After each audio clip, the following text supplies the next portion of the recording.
सुनैना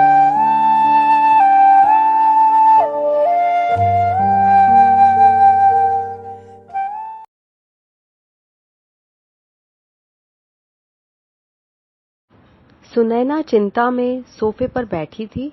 उसी वक्त उसका पति समीर आया।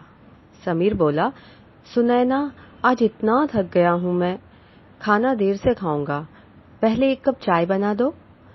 सुनैना ने बोला, अरे मेरे सर में बहुत दर्द है, सोच सोच के परेशान हो गई हूं, आज तो आप ही चाय बनाकर मुझे पिला दो। समीर ने कहा, अरे ऐसा क्या हुआ?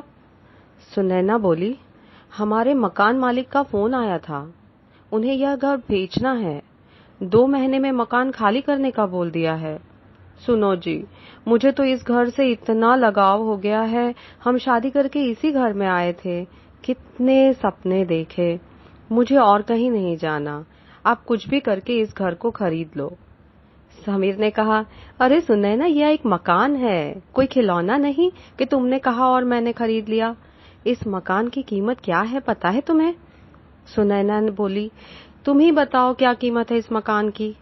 समीर ने कहा, इस एरिया में इतनी बड़ी जगह 1 करोड़ से कम तो नहीं होगी, इतने पैसे कहाँ से आएंगे, कभी सोचा है? सुनैना ने कहा, हाँ जी, आप ही कहते थे ना, आपकी माता का गांव में बहुत बड़ा मकान है, उसकी कीमत करोड़ से भी ज्यादा है, आप एक बार अपनी माँ से बात तो करो।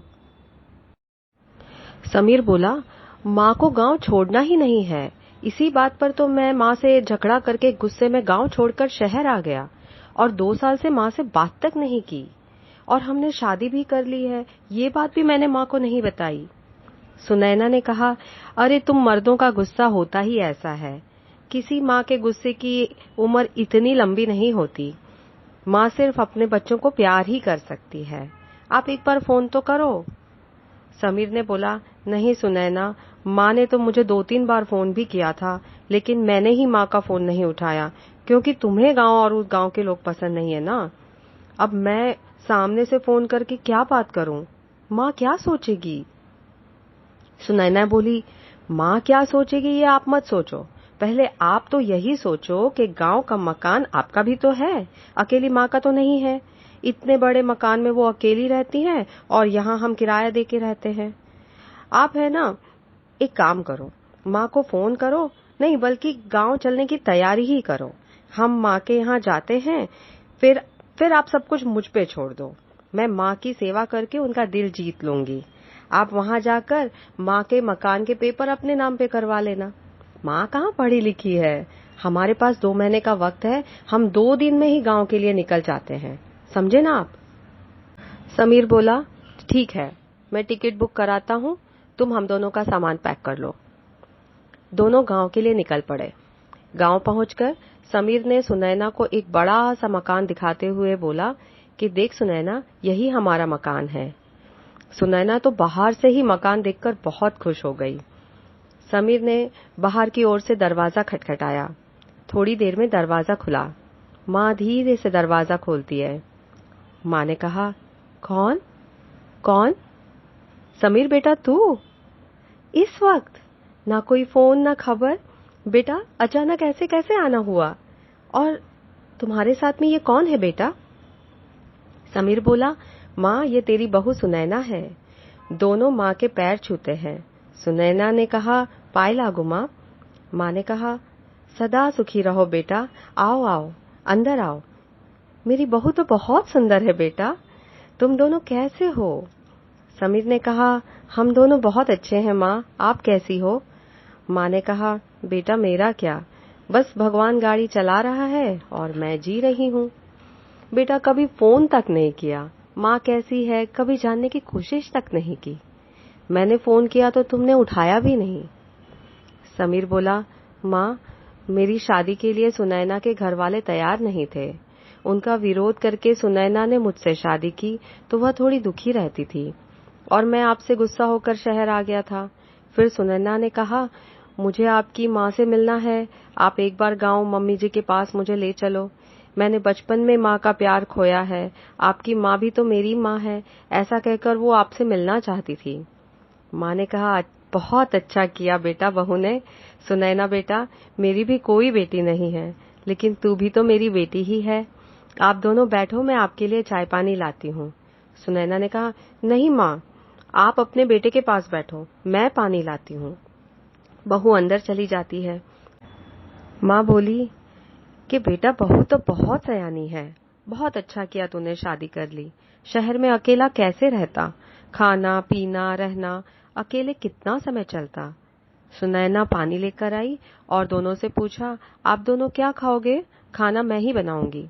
इस तरह बेटे बहू ने 4 दिन माँ की इतनी सेवा की कि गांव की बेचारी माँ समझी कि मेरे बहू बेटे कितने अच्छे हैं, मुझसे कितना प्यार करते हैं और मेरी कितनी परवाह करते हैं। लेकिन उनको कहाँ पता था कि यह प्यार परवाह सब मकान क्या मेवा खाने के लिए दिखाने की सेवा है। सुनैना बोली, मम्मी जी, गांव में इतने बड़े मकान में आप अकेले सारा वक्त किस तरह व्यतीत करती हैं? माँ ने बोला, बेटा मैं बरसों से गांव वालों की सिलाई करके अपनी रोटी कमा लेती हूँ। तेरे पापा जी तो 15 साल पहले ही हम दोनों को छोड़कर चले गए थे। यही सिलाई मशीन हम दोनों का सहारा था। सिलाई का काम करके बेटे को पढ़ाया लिखाया, काम करने लायक बनाया, और यह मुझे छोड़कर शहर चला गया। फिर भी मैं अपना काम करके खुद की रोटी कमा ही लेती हूँ। सुनैना बोली, माँ तब आपके बेटे छोटे थे, पढ़ते थे, लेकिन अब तो कमाते हैं, हम साथ में रहेंगे, मुझे आपके बेटे को माँ का प्यार मिल जाएगा। इतने प्यार से समझाकर बहू ने सास को शहर में लाने के लिए तैयार कर लिया। बेटे ने 4 दिन में खुद के नाम पे मकान के पेपर्स बना लिए और माँ को कहा कि माँ अब हम यहाँ नहीं रहेंगे तो मकान का टैक्स वगैरह मैं भर ही देता हूँ, आप सिर्फ यहाँ साइन कर दो। माँ ने बिना देखे बिना पढ़े बेटे पे भरोसा करके उधर साइन कर दी।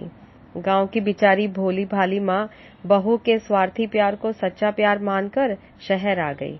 शहर में आते ही धीरे धीरे बहू ने अपना रंग दिखाना शुरू कर दिया और कामवाली बाई को छुट्टी दे दी। कामवाली बाई बीमार है इसलिए नहीं आई, यह कहकर हर एक काम सास से ही करवाने लगी और भोली माँ बहू का सारा काम करने लगी। बहू ने तो अब ऑफिस भी जाना शुरू कर दिया। घर के सारे काम माँ के ऊपर छोड़कर बहू चली जाती।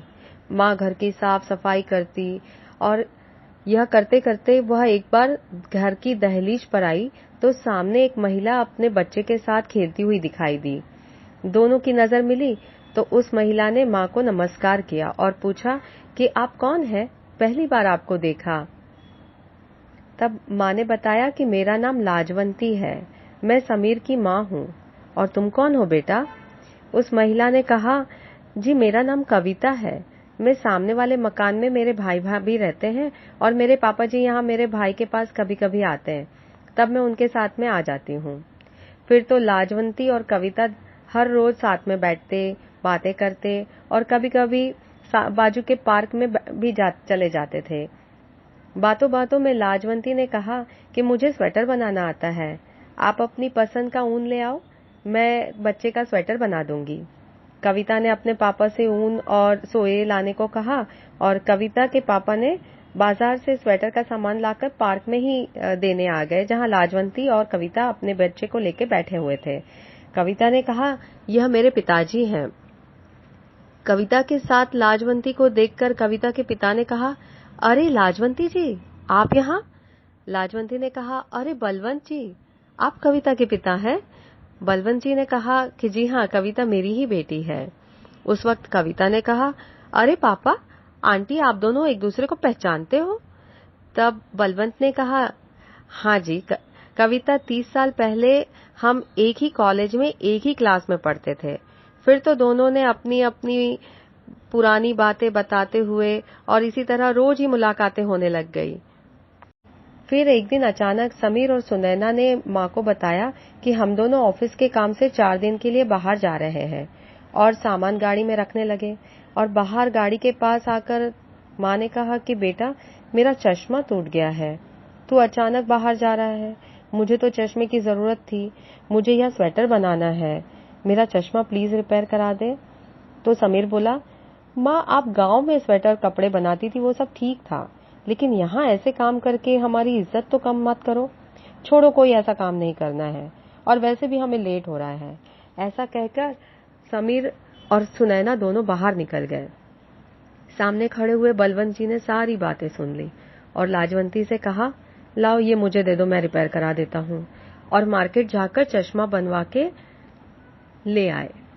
यह देखकर कविता को बहुत अच्छा लगा। असल में कविता की भाभी बलवंत जी का बहुत ही अपमान करती थी। तभी कविता ने पापा को कहा कि पापा आप अपने नागपुर वाले घर में ही चलो ना, यह मुझे सब अच्छा नहीं लगता। तब कविता के पापा बलवंत जी ने कविता से अपने मन की बात कही।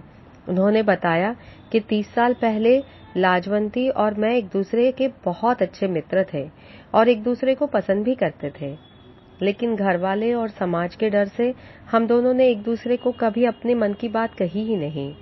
कविता ने कहा कि पापा आज मैंने आप दोनों को एक दूसरे की केयर करते हुए देखा। मुझे लगता है कि आप दोनों को एक दूसरे की जरूरत है। पसंद तो आप पहले से ही करते थे।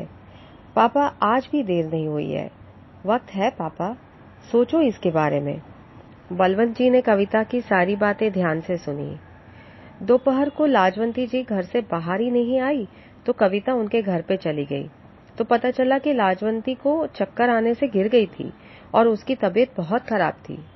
और फिर बातों बातों में पता चला कि उनकी दवाइयां ही खत्म हो गई थी और समीर उनको दवाइयां लाए बिना ही बाहर गांव चला गया और दवाइयां न खाने की वजह से ही उनको चक्कर आ गए। कविता और बलवंत जी ने तुरंत डॉक्टर को बुलाया और दवाइयां वगैरह बाहर से लाकर दी और उनकी तबीयत थोड़ी सुधरी। धीरे धीरे लाजवंती की तबीयत सुधरी। कविता और बलवंत जी ने लाजवंती की पूरी ही केयर की।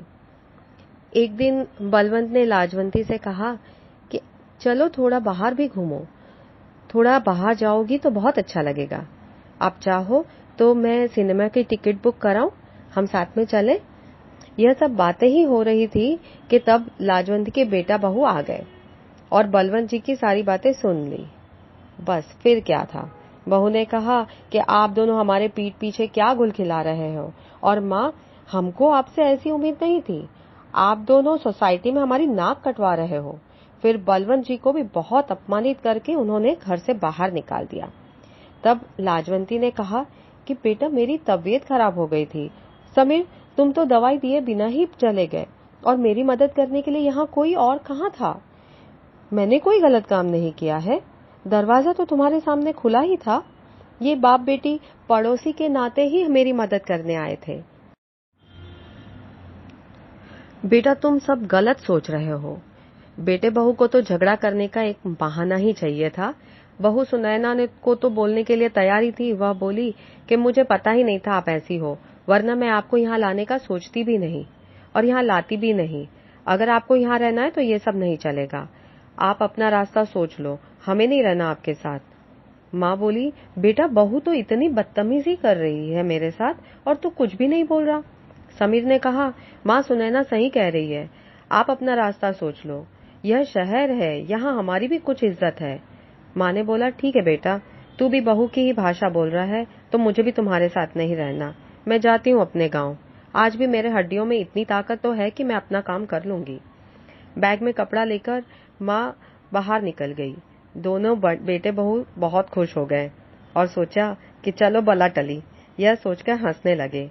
लाजवंती बैग लेकर नजदीक वाले पार्क तक गई। फिर सोचा कि गांव में बाजू वाली सिमरन को बताती हूँ कि मेरा घर थोड़ा साफ करवा ले। फोन पर नंबर लगाया और सिमरन ने बोला, हेलो आंटी कैसे हो। लाजवंती ने बोला कि हाँ बेटा तुम कैसी हो, सुनो मेरे घर की साफ सफाई करवा के रख लो ना जरा, क्योंकि मैं आ रही हूँ। तो सिमरन ने बोला, अरे लाजू आंटी आपका घर तो बिक गया है।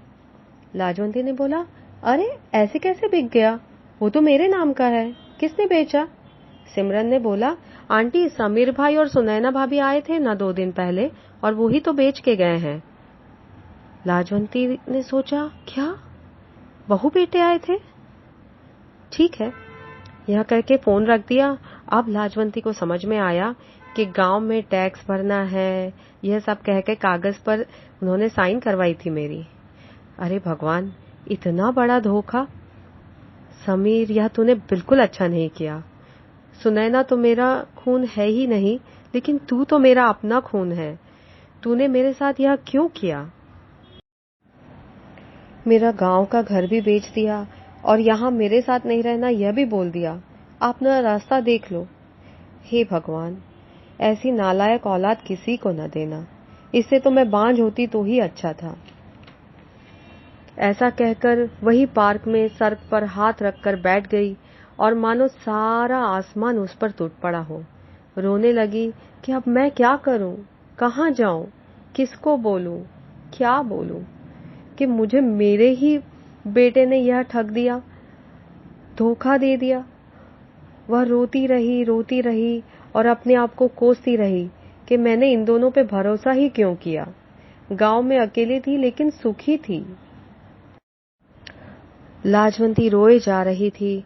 अचानक से उसके सिर पर किसी ने हाथ रखा। लाजवंती ने मुड़कर देखा तो बलवंत जी खड़े थे। बलवंत जी ने आश्चर्य के साथ लाजवंती से पूछा कि यह क्या, तुम सामान के साथ यहाँ? लाजवंती ने रोते रोते सारी कहानी बताई।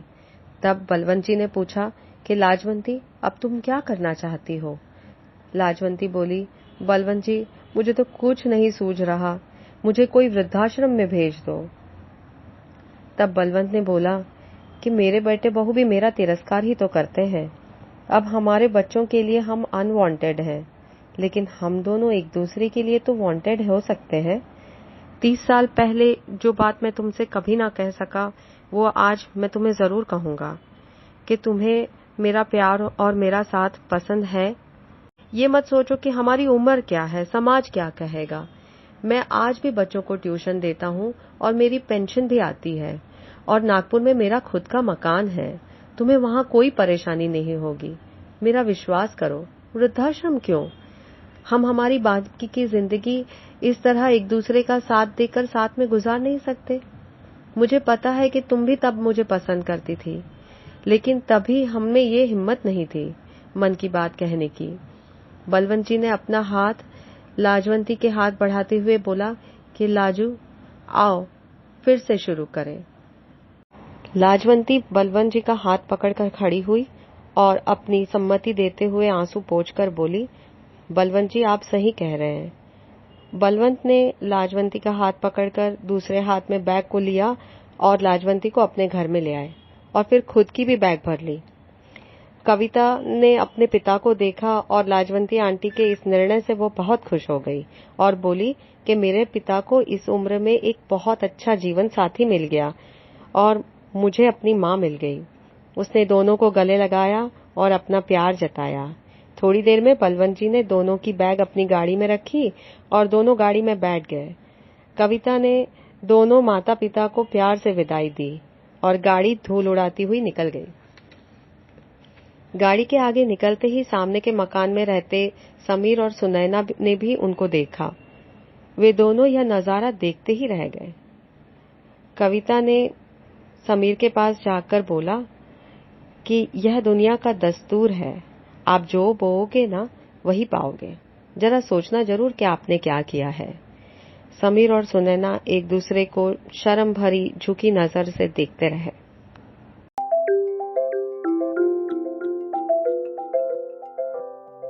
मेरे चैनल के वीडियो पसंद पड़े तो लाइक करें, शेयर करें, बेल आइकन दबाकर मेरे चैनल को सब्सक्राइब करें ताकि नेक्स्ट वीडियो मैं आप तक पहुंचा सकूं।